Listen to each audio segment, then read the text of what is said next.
आज हम आए हैं मिस्टर सौरभ जी के पास, जो कि राष्ट्रीय अध्यक्ष हैं मिशन भारतवर्ष से। आज हम इनसे पूछना चाहते हैं कि योगी आदित्यनाथ जी ने जो अपशब्द का यूज़ किया है विधानसभा में, उसके बारे में क्या कहना चाहते हैं मिस्टर सौरभ। सबसे पहले मेरा जय भीम। जो मुख्यमंत्री योगी आदित्यनाथ ने कहा है कि गिद्धों को लाशें दिखी और सुअरों को दिखी टट्टी, जिसकी जैसी सोच जैसी उसकी बुद्धि, तो मैं ये कहना चाहूँगा जो भी समाज के व्यक्ति हैं, मैं ये नहीं कह रहा कि कोई जाति का या किसी का, हर जाति का व्यक्ति वहाँ पे गंगा स्नान के लिए गया था। महाकुंभ में जो भड़कम मचा, उसमें कुछ लोगों के परिवारों के व्यक्ति जो उसमें कुचल करके दब करके मर गए थे। उनके परिवार ने जब अपने बच्चों को, अपने परिवार को, किसी ने माँ को, किसी ने बहन को देखा, तो क्या वो गिद्ध थे जिन्होंने अपने मरे परिवारजनों को देखा। जो योगी आदित्यनाथ कह रहे हैं कि गिद्धों को लाशें दिखी, यानी उनके परिवार वाले गिद्ध थे। नहीं, ऐसा भी तो हो सकता है कि उन्होंने किसी और को लेकर ये वाली बात कही हो, क्योंकि राजनीति में तो सब जायज़ है। सब जायज है, लेकिन जिस व्यक्ति ने ये ट्वीट किया था, है ना, क्या उन्होंने ये गलत कही थी? आप जो बात कह रहे हैं कि गिद्धों को लाशें दिखी, क्या वो व्यक्ति गिद्ध हो गया? अरे उनके परिवारजन के जो व्यक्ति साथ गए थे, उन्होंने नहीं देखी कि अपने परिवार की लाशें, क्या वो गिद्ध हो गए? चलो ट्वीट तो आप भी कर सकते हैं, मैं भी कर सकता हूँ, हर व्यक्ति का अधिकार है कुछ ना कुछ कहने का। तो इस विषय पे ये योगी आदित्यनाथ का कौन सा लहजा है बात करने का? ये बहुजन समाज का एक अपमान है। जो महाकुंभ में गए हुए जितने भी परिवार थे, जिनके परिवारों को हानि हुई है, उनके लिए एक अपमानजनक बातें हैं। जो कह रहे थे ना, हम अपने अगर पाप धोने जा रहे हैं या अपने आप को पवित्र करने जा रहे हैं, या फिर ये कई सालों में लगा है महाकुंभ, उसके दर्शन करने जा रहे हैं, उनके लिए बहुत शर्मनाक बातें हैं। ऐसे महाकुंभ या किसी भी पूजा पाठ में जाने से पहले 10 बार सोचें, क्योंकि आपका भला चाहने वाली कोई भी सरकार नहीं है। क्योंकि ये सरकार सिर्फ बनने वाली सरकार है। ये चाहती है कि आप लोग सिर्फ पूजा पाठ में लगे रहें। पूजा पाठ में लगने के बाद भी अगर आपके साथ कोई हादसा होता है तो उसका शुभ चिंतक कोई नहीं है। तो इससे निकलने के लिए बहुजन को क्या क्या रास्ते अपनाने होंगे, मैं आपसे पूछना चाहता हूँ। देखिए, बहुजन को रास्ते अपनाने के लिए क्या है, सबसे पहले तो पाखंडवाद से खुद को दूर करें, और दूसरा अपने आप को और अपने परिवार को शिक्षा की ओर मोड़ो। तीसरी बात ये कि बहुजन समाज की हितैषी सिर्फ एक ही पार्टी है, जो आप सब लोग जानते हैं। मैं कहना नहीं चाहता, उनका नाम नहीं लेना चाहता, लेकिन आप खुद समझदार हैं।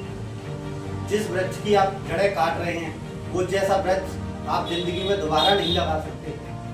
अभी जो वृक्ष आपको छाव दे रहा है ना, वो वृक्ष की छाया आपको जिंदगी में कभी दोबारा नहीं मिलेगी, क्योंकि ये वृक्ष बड़ी मुश्किल से सींचा गया है।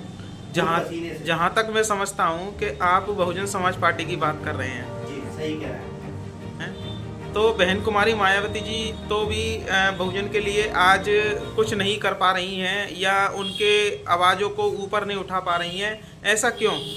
देखिए, आपने देखा होगा बहुजन समाज की बहुत सारी पार्टियां बनी है ना, लेकिन बहुजन समाज पार्टी के ही कार्यकर्ताओं ने बनाई है। वो क्या कर रहे हैं, बहुजन समाज की जड़ें काट रहे हैं। बहुत से लोग ये कह रहे हैं कि हमने बीएसपी से अच्छी पार्टी तैयार कर ली है, जिसमें आर्य समाज पार्टी आती है कि मान्यवर साहब काशीराम जी को मौका नहीं मिला, तो ऐसे ही हमने अपनी पार्टी तैयार की।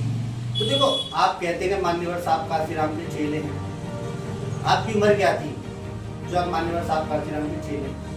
मान्यवर साहब काशीराम के चेले तो जयप्रकाश भी हैं, जो बीएसपी से 8-10 साल से बाहर बर्खास्त कर रखी है।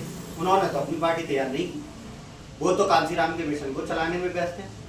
चाहते तो वो भी तो अपनी पार्टी तैयार कर सकते थे। तो इसका मतलब ये है कि चंद्रशेखर आज़ाद जी ना होते हुए भी बीजेपी के साथ हैं। जी, सही बात है। आप खुद देख सकते हैं कि आप फोन पे के कभी बीएसपी के ऑफिस में फोन लगा रहे हैं, आपने देखा ऑफिस में फोन लगते हुए? आपने नंबर रहकर डायल किया, जो फोन में स्क्रीन पे शो किया कि वो बीएसपी के ऑफिस का नंबर है।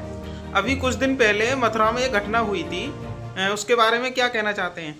मथुरा में जो घटना हुई थी, उसमें समाजवादी पार्टी के कुछ गुंडों ने, मैं साफ कहना चाहूँगा, समाजवादी पार्टी कभी भी दलित हितैषी नहीं हो सकती, क्योंकि जो व्यक्ति अंबेडकर नाम पे जो अमित शाह ने कहा था, उसमें समाजवादी पार्टी ने एक बैनर तैयार किया था, उसमें लिखा था, सिर्फ अखिलेश यादव का फोटो था, उसमें लिख रहा था कि हम हैं अम्बेडकर।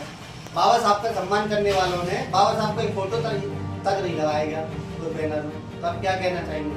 ये दलित ऐसी पार्टी है, ये सिर्फ दलितों का नुकसान करती है। जो बेटियां पार्लर से तैयार होकर के घर आ रही थी, उनके साथ बदसलूकी की गई, उनके साथ जबरदस्ती करने की कोशिश की गई। क्या ये समाजवादी पार्टी के गुंडे नहीं थे? क्या अखिलेश यादव जी ने इस पे कोई ट्वीट किया? क्या अखिलेश यादव जी मथुरा जाकर के उनके परिवार को सांत्वना नहीं दे सकते थे? अगर इतने ही बड़े दलित हितैषी थे तो इस घटना में बहुजन समाज पार्टी के कुछ लोग भी गए थे और चंद्रशेखर आजाद के कुछ लोग गए थे, खुद सांसद जी भी गए थे।